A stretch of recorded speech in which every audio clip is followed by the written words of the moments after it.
Union Minister Ramdas Athwale today paid tribute to Dr. Babasaheb Ambedkar at Chatyabhumi, saying Babasaheb's contribution belongs to the entire nation. He urged that auto rickshaws coming to pay respects should not be stopped, and said he will speak to the Mumbai Police Commissioner to ease the situation.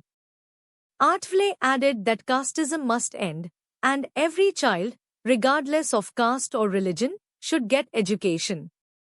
On the In the Mill Memorial, he said 90 to 95% of the work is complete and the remaining tasks should be finished soon. He also expressed confidence that the Mahayuti alliance will win more seats in the upcoming municipal elections and hopes the Republican Party secures 15 to 16 seats. बघा वर आणला तर चेहऱ्यावर तुम्ही बाबासाहेब आंबेडकरांच्या बद्दल आम्हाला अभिमान या गोष्टीचा आहे की ते महार समाजामध्ये जन्मले आणि त्यांनी अत्यंत क्रांती केलेली आहे. बाबासाहेब आंबेडकरांचं संविधान हे अत्यंत मजबूत आहे.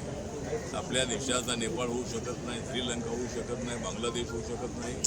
आपल्या देशामध्ये अनेक आंदोलनं झालेली आहेत. नक्षलवाद्यांचं आंदोलन असेल, दलितांचं आंदोलन असेल, शेतकऱ्यांचं आंदोलन असेल, नामांतराचं आंदोलन असेल, गिरणी कामगारांचं आंदोलन असेल, सफाई मजुरांचं आंदोलन असेल, अनेक आंदोलनं झालेली आहेत. आणि या देशातल्या पुरामुळे कारण या देशाचं संविधान जेवढं मजबूत आहे, संविधानामुळं एकदा भारताचे 2 तुकडे झालेले आहे. पण आता या देशाचे तुकडे आम्ही अजिबात होऊ देणार नाही. वेळ प्रसंगी आमच्या अंगाचे तुकडे तर झाले चालतील, पण या देशाचे तुकडे आम्ही होऊ देणार नाही. कारण की आजचा दिवस आहे हा रिक्षा अडवण्याचा नाही. रिक्षा चालवणारे लोक गोरगरीब पाहिजे काय समज नाही आहे. त्यामुळं त्यांना अभिमान आहे की बाबासाहेब आंबेडकर यांना अभिवादन करण्यासाठी आपण आपल्या रिक्षाने जावं. त्यामुळं सायनपासून त्या रिक्षा अडवलेल्या आहेत. कारण आता सायनपासून पुढे रिक्षा येत नाही आहे. मला वाटतं आजच्या दिवसापुरती सुद्धा द्यायला हरकत नाही आहे. याच वर्षी हा प्रश्न आमच्या समोर आलेला आहे. त्यामुळं त्याच्या नियमाप्रमाणे रिक्षा सायनच्या पुढे येत नाही आहे, पूर्ण टॅक्सी येते. त्यामुळं पोलिसांनी ते नियमाप्रमाणे त्या अडवत असतील.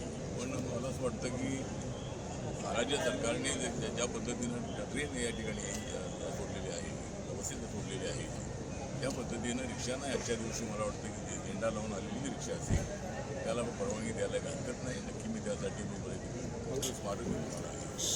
आणि जवळजवळ 90-95% जे काम आहे ते शाबुली पालन जे यांचं जे ग्राउंडचं काम झालेलं आहे.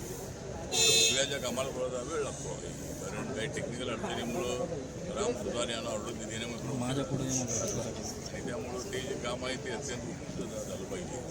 म्हणून त्या ठिकाणी राम सुतार यांचे चिरंजीव अनिल सुतार आहेत, ते कालच मला दिल्लीमध्ये भेटले आणि त्यांनी सांगितलेलं आहे की ते लवकरात लवकर पुतळा आमचा करण्याचा प्रयत्न आहे. मला फक्त व्हिडिओ प्रशिक्षण मिळाले पाहिजे.